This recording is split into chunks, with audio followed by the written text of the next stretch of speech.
Voilà, super. Voilà pour les enfants. Je suis vraiment content de vous voir. Je me suis réjoui de ce dimanche. Je suis tout ébahi que vous soyez là malgré la chaleur. Sentez-vous vraiment les bienvenus.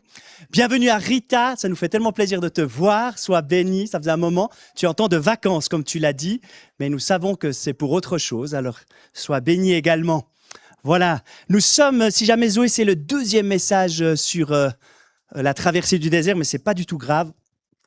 Comme content de pouvoir vivre cela. Et la semaine passée, on a parlé du prophète Osée. Je ne sais pas si vous vous souvenez, qui avait à cœur tellement son peuple et qui voulait le ramener dans le désert pour lui parler afin de pouvoir qu'il puisse revenir à lui. Ça, c'était la fois passée. Ce matin, nous allons découvrir une scène qui est assez troublante d'une maman avec son adolescent qui est en train de traverser un désert. Et on va voir comment Dieu va lui apporter une espérance et comment Dieu va parler également à son cœur. Et c'est vraiment ma prière pour cette série, cette traversée du désert pendant tout l'été, que vous soyez en vacances, que vous travaillez encore, ou que vous soyez partis ou revenus, que vous puissiez être renouvelés, rafraîchis, car c'est vrai, il y a des temps de désert. Alors voilà, le désert n'est pas le dernier mot. Est-ce que vous êtes d'accord avec ça? On aimerait dire que le désert n'a pas la victoire sur nous, n'est-ce pas? Il n'a pas le dernier mot. Et si on veut reprendre un peu le contexte de notre histoire, parce qu'on va parler de Ismaël et de Agar, on aime mieux parler de Isaac. Mais aujourd'hui, on va parler d'Ismaël et d'Agar, sa maman, et Abraham, son papa. Vous savez qu'en Genèse 12, Abraham a été appelé par Dieu. C'est incroyable cette histoire, non? Il a été appelé et il est parti, ce fou. Il a quitté son pays pour aller dans un pays qu'il ne connaissait pas. Vous oseriez? Une voix lui a parlé et il a obéi. Il est allé et il était prêt à abandonner son pays, son idolâtrie. Mais bon, il avait déjà un âge assez avancé puisqu'il avait 75 ans. Et pendant tout ce temps-là, Dieu va lui parler, va lui dire, je vais te donner une descendance. Ce pays où tu es va être le pays à tes descendants. Tu vas avoir un enfant. Est-ce que l'enfant est venu? Ça a mis du temps, n'est-ce pas? Ça a mis vraiment du temps jusqu'à ce qu'il arrive. Et des fois, vous savez que Dieu nous parle avec sa parole, n'est-ce pas? Et la lumière, dans la Bible, elle est souvent comparée à une lampe à huile. Vous avez déjà allumé une lampe à huile? Est-ce que ça éclaire beaucoup? Ça éclaire juste le pas suivant.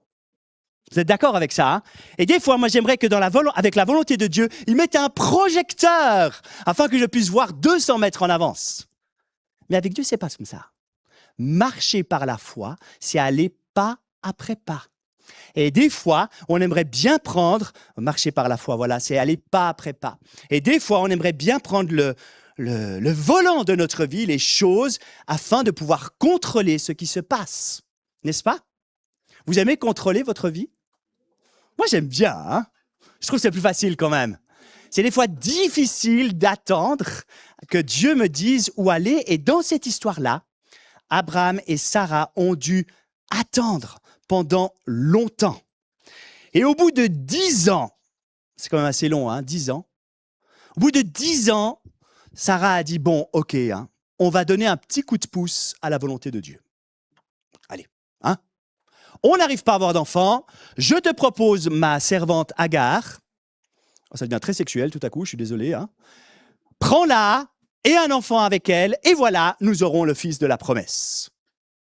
Et Abraham a accepté. Je ne sais pas quoi dire là-dessus. Je ne vais rien dire. Je vais vous laisser imaginer là-dessus, n'est-ce pas? Hein? Abraham a accepté. Et oui, évidemment, un enfant est né de cette union, justement, et il pensait qu'il fallait aider Dieu pour que l'enfant arrive. Et des fois, eh bien, notre plan, on veut le mettre en œuvre et on ne veut pas forcément attendre.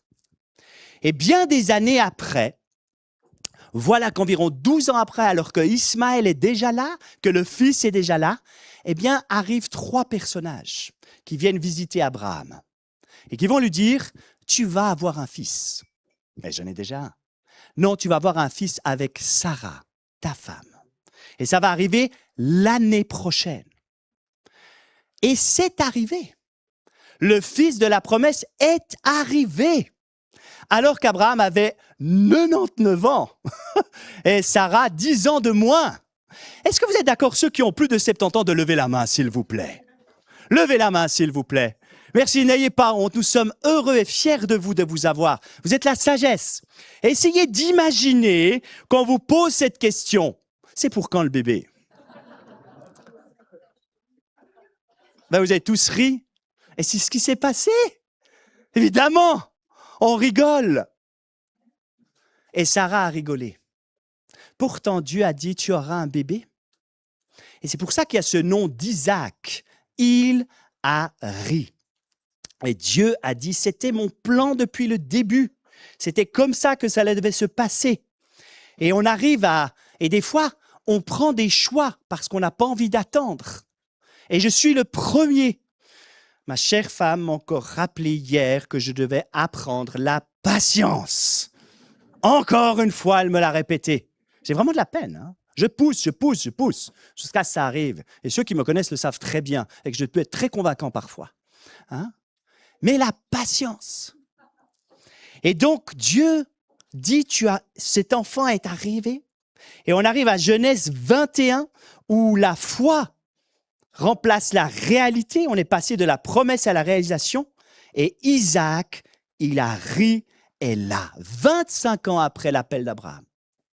Et on peut prendre évidemment qu'il y a eu d'avoir de la joie là-dedans. Ils ont rigolé parce qu'ils étaient dans la joie d'avoir cet enfant. C'était une bonne joie, n'est-ce pas? On est heureux. Et lorsque la grâce de Dieu est là, on est heureux, on est tellement content. Et parmi ces gens-là, il y en a un autre qui a rigolé, c'était Ismaël. Il s'est moqué du petit Isaac.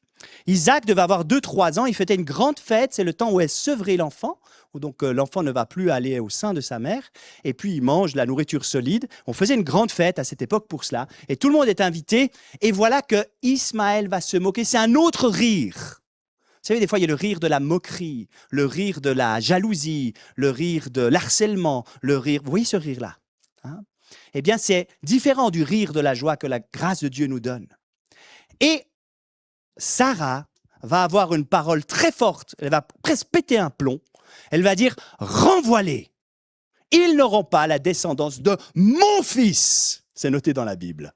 Mon fils. Ouh, alors des fois, vous voyez le dragon qui sort là pour les parents, on veut protéger notre enfant. Hein. Ils n'auront pas l'héritage de mon fils Isaac. Et Abraham est très ennuyé parce qu'il ne sait pas quoi faire, parce qu'Ismaël est aussi son fils, d'une autre femme, mais aussi son fils.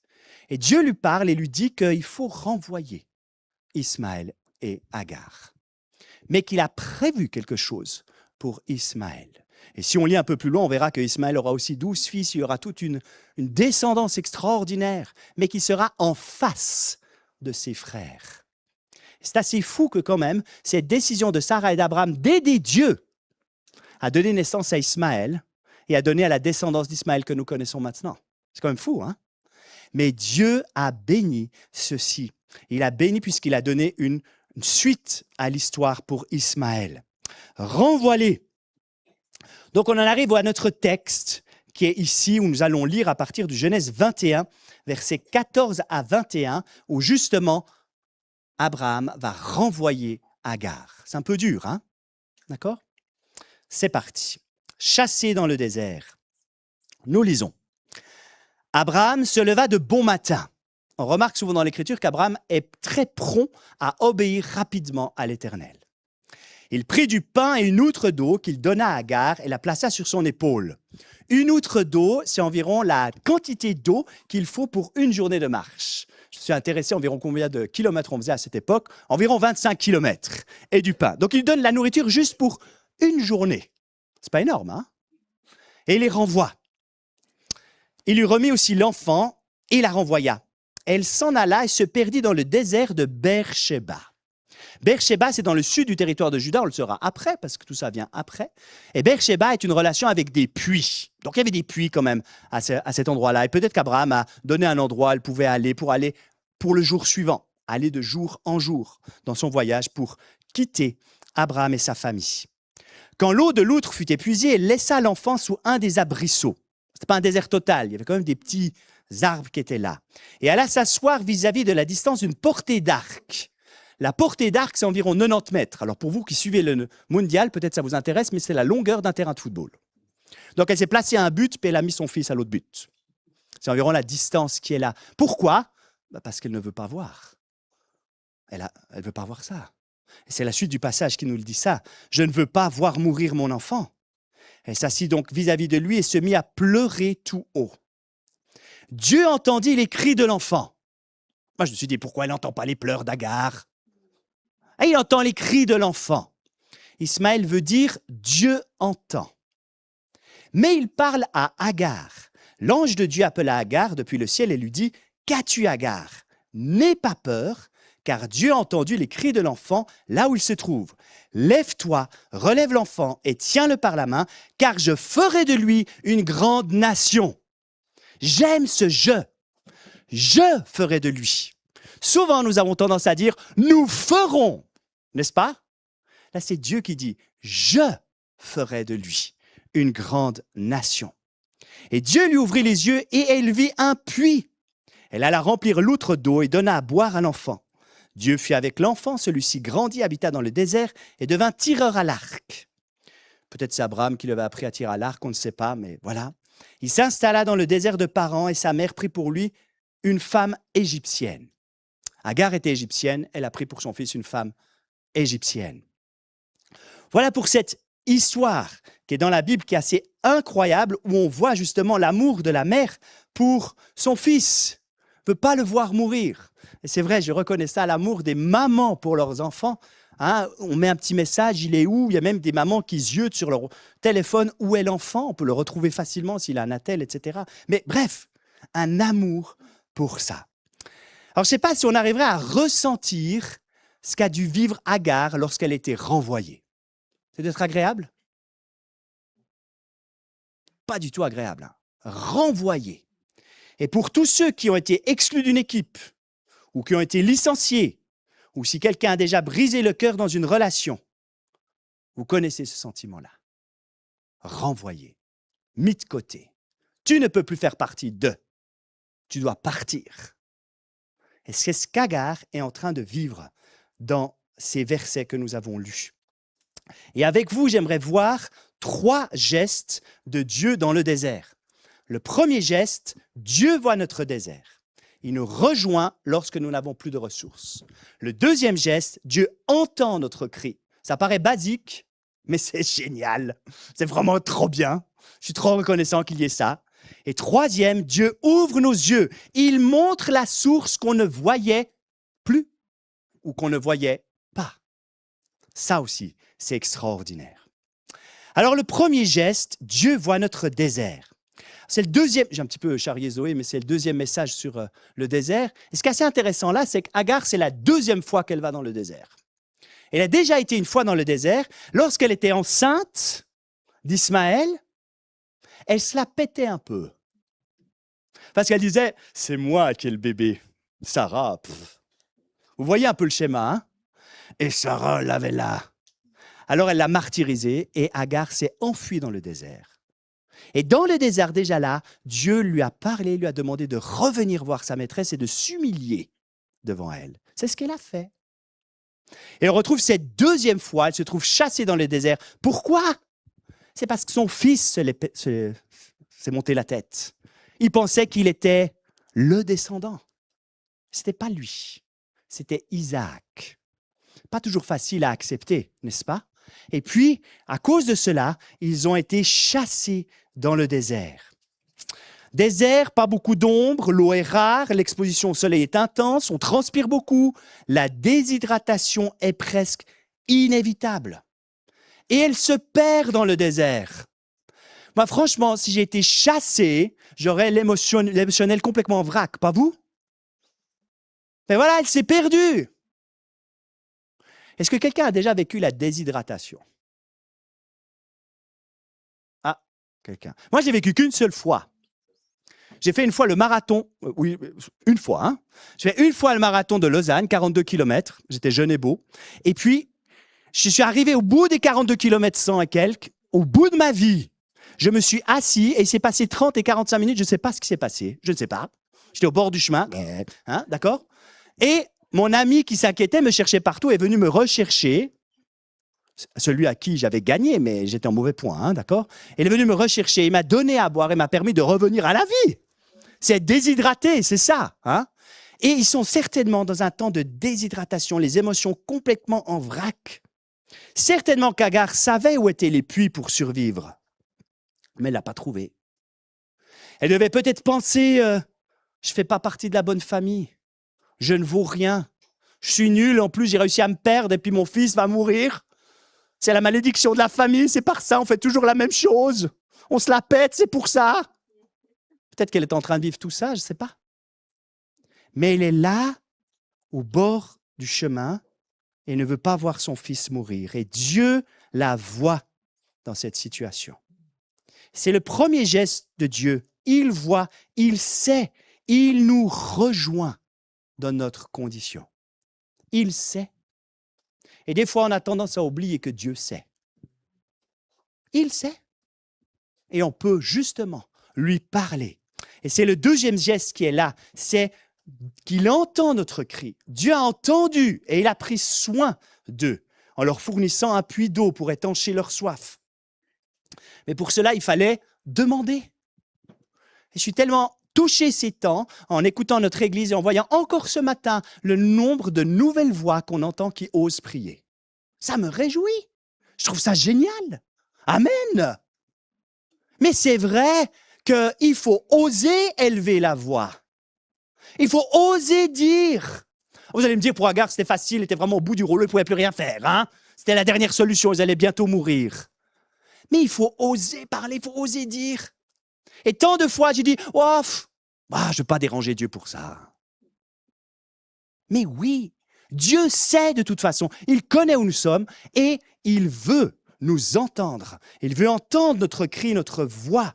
Il veut dire aussi, il veut entendre ce que nous pensons, ce que nous voulons dire. Et Agar appelle. Ce qui est assez intéressant, c'est que Agar est l'une des seules femmes qui a osé donner un nom à Dieu. La première fois qu'elle a entendu Dieu, vous vous souvenez, c'est quand elle était enceinte d'Ismaël et qu'elle était dans le désert, elle a entendu Dieu, elle a donné un nom à Dieu, elle a dit « El Roi ». El Roi. Et ça veut dire « Dieu me voit ». Elle a donné ce ton-là. Et Dieu voit et entend. Il entend la voix de l'enfant. Et le mot hébreu « voix » veut dire « cri de détresse hein, », parce qu'il appelle à l'aide. Et vous avez remarqué que quand l'ange arrive, il dit quelque chose d'assez troublant. « Qu'est-ce qui te trouble, Agar ?»« Mais je crève de soif. Hein? Qu'est-ce qui te trouble ?» Et on retrouve ça tellement avec Jésus lorsqu'il va vers un malade et lui dit « Veux-tu être guéri ?» On retrouve cette phrase-là. Qu'est-ce qui te trouble? Dieu aimerait qu'on exprime notre besoin, qu'on dise ce dont on a besoin. Et j'aimerais tellement nous inviter à crier à lui, à nous confier nos soucis. Alors j'ai réfléchi à plusieurs exemples et certainement vous en avez d'autres. Peut-être qu'il s'agit d'un problème lié au travail, à votre carrière, et vous dites, à chaque fois que je me rends au travail, c'est comme dans le film « Un jour sans fin ». C'est reparti, j'en peux plus. J'apprécie vraiment pas ça. Ou peut-être vous priez, ou vous avez arrêté de prier pour l'enfant prodigue ou les parents prodigues qui sont insensibles aux voix de Dieu. Peut-être vous êtes confronté à une maladie chronique ou une blessure et la guérison ne se produit pas. Peut-être même ça empire. Vous dites, moi, je veux plus en parler à Dieu, ça ne sert plus à rien. Peut-être un sujet vis-à-vis de la sexualité, vis-à-vis de l'argent. Peut-être c'est quelque chose qui est écrit dans la loi de Dieu que vous ne voulez pas faire parce que ça va bouleverser toute votre vie. Je ne sais pas.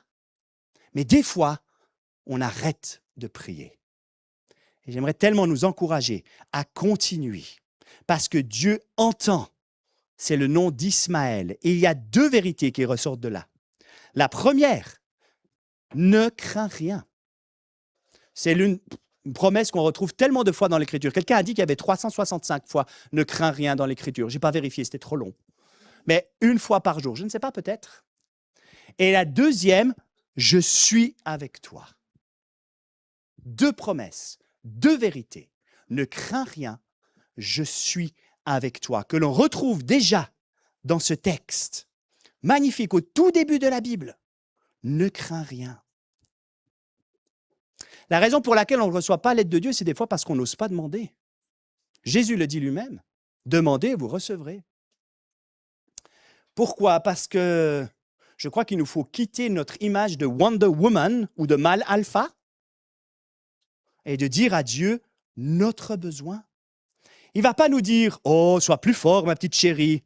Il ne va pas te traiter de mauviette. Non, notre Dieu, ce n'est pas ça. Il vient nous rencontrer au cœur de notre souffrance parce qu'il sait, parce qu'il connaît, parce qu'il nous entend. Et il veut apporter la réponse à notre situation impossible qui ressemble au désert. Lève-toi, au verset 18, prends l'enfant et tiens-le fermement de ta main, parce que je ferai de lui une grande nation.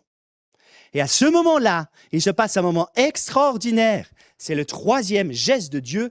Il ouvre les yeux, il nous fait voir le puits que l'on ne voyait pas, qu'on ne voyait plus. Si vous étiez dans un désert depuis quelques heures, vous chercheriez quoi? C'est juste pour voir si vous êtes encore avec moi, hein, d'accord? Il n'y a rien de compliqué. Vous chercheriez quoi?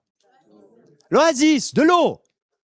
Est-ce qu'il y a quelque part un endroit où on pourrait trouver facilement de l'eau? Ici, dans cette salle. Là, à la cuisine, aux toilettes. Des fois, c'est simplement là, n'est-ce pas? Il faut ouvrir les yeux et voir où est justement cette eau. Alors là, on vous a aidé au début, vous pouvez dire, vous pouvez aller boire. Mais il faut chercher. Et c'est ça qui est beau là. Dieu montre l'endroit où est l'eau, où est la lumière. L'espérance commence souvent par un regard renouvelé. Alors Agar a pu donner à boire à son fils. J'imagine qu'elle a dû être heureuse, n'est-ce pas? Donner à boire, et lorsqu'elle donne à boire, elle dit, voilà, on va vivre. Mais cette eau, ce n'est pas moi qui l'ai trouvée, c'est Dieu qui me l'a montrée. Et lorsque nous recevons une grâce de Dieu, c'est ça que je trouve beau, c'est qu'on redonne la grâce à Dieu, n'est-ce pas? Nous avons reçu gratuitement, nous donnons gratuitement. Et cette eau qui a été donnée permet la vie. Et en pensant à cela, je pense à une autre histoire qui était aussi au bord d'un puits, où Jésus a rencontré une femme en Samarie. Vous connaissez l'histoire, n'est-ce pas? Et cette femme, elle avait soif, évidemment, mais elle était perdue, elle aussi, dans un désert de honte sociale et de rejet spirituel. Et pourtant, Jésus lui apparaît. Où ça? Au puits. Extraordinaire. Et il lui parle de l'eau. Jésus lui répondit, toute personne qui boit de cette eau-ci aura encore soif. L'eau du puits. En revanche, celui qui boira de l'eau que je lui donnerai n'aura plus jamais soif. Et l'eau que je lui donnerai deviendra en lui une source d'eau qui jaillira jusque dans la vie éternelle. Ça, c'est incroyable. Jésus est donc cette réponse qui peut nous redonner vie. À un moment où il était sur la croix, Jésus, alors qu'il était près de mourir, il a dit cette phrase, « Tout est accompli ». Et c'est vrai. Tout est accompli au travers de lui. Le salut est pour tous au travers de la foi. Jésus est le puits de la résolution. Si on se trouve dans un désert de confusion, Jésus est le puits de la guidance. Si on se trouve dans un désert de découragement, Jésus est le puits qui vous encouragera. Alors je vais dire plein de fois à Jésus, vous allez me dire, Bertrand, on a compris. Mais c'est tellement vrai. Dieu est la solution. Et des fois, on doute. Et j'aimerais tellement nous encourager à revenir à cela. Si on est dans un désert de vide, Jésus est la source qui nous comblera et nous remplira à nouveau. Si on est dans un désert d'échec, Jésus est la source qui comblera tous les domaines où on a échoué et vous acceptera malgré tout. Si on est dans un désert de chagrin, Jésus est la source de soulagement. Il est la source au milieu du désert qui ne tarira jamais. Cette histoire, elle est incroyable, je trouve, d'Agar. Parce que Dieu ouvre les yeux sur le puits que nous ne voyons pas. Il était déjà là, ce puits. Elle ne l'a pas vu. Mais Dieu lui montre où est ce puits. Et elle peut venir à cet endroit-là. Et Dieu nous montre aussi où est le puits où nous pouvons aller et trouver de cette eau qui nous montre qui Jésus est pour nous. Alors, si vous êtes d'accord, j'aimerais faire une prière avec vous que je vais dire simplement, assez lentement. Et si vous trouvez que ces mots vous parlent, eh bien, j'aimerais que vous puissiez les faire aussi dans votre cœur, avec Dieu maintenant. Si vous voulez le faire à voix haute, vous pouvez, hein, je ne veux pas vous empêcher, hein, d'accord? Mais simplement, on peut prier un instant sur ces choses-là. Si vous voulez fermer les yeux, vous pouvez, enfin, sentez-vous libre. Mais j'aimerais prier avec vous ceci. Notre Dieu, alors que je traverse mon propre désert, J'aimerais continuer de crier vers toi, de ne pas oublier de crier vers toi. Convaincu que tu m'entends. Je compte sur toi maintenant, convaincu que tu te soucies de moi. Montre-moi, Seigneur, le puits dans ce désert. Montre-le-moi. Peut-être que je ne le vois pas. Peut-être qu'il est déjà là. Montre-le-moi. Rappelle-moi ta fidélité. Merci pour ton salut. Et nous prions en son nom et nous disons Amen. Voilà, en conclusion, Dieu fait 3 choses, mais au fait, il en fait 4. Je vous épargne le 4e point parce qu'il fait chaud. Peut-être vous dites, c'est le moment de s'arrêter, Bertrand, là. Hein? Mais 3, vous avez vu, il voit, il entend, il ouvre les yeux, et le 4e point, c'est qu'il l'accompagne. Parce que Ismaël n'a pas été laissé seul, il était accompagné, et Agar également. Et c'est la bonté de Dieu. Et le désert peut devenir un lieu d'espérance. L'espérance ne naît pas parce que le désert disparaît, mais parce que Dieu y est présent, qu'il entend notre voix de ceux qui souffrent, qu'il ouvre un chemin là où il semblait ne pas en avoir. Le désert n'a pas le dernier mot. Amen. Merci pour votre écoute.